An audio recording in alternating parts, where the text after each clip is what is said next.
Load your LabelTac Pro X printer with print ribbon by following these quick, easy steps.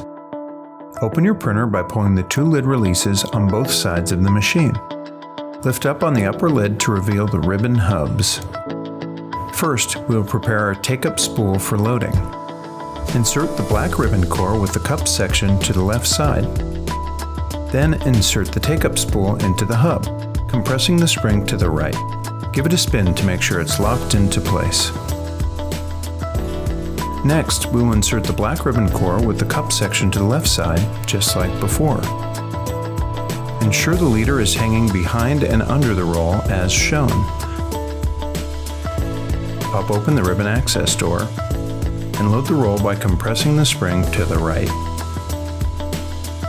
Take the leader up and over the printhead and attach it to the core using the leader adhesive.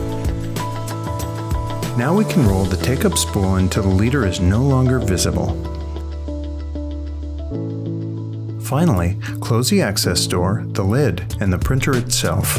Now your ribbon is loaded.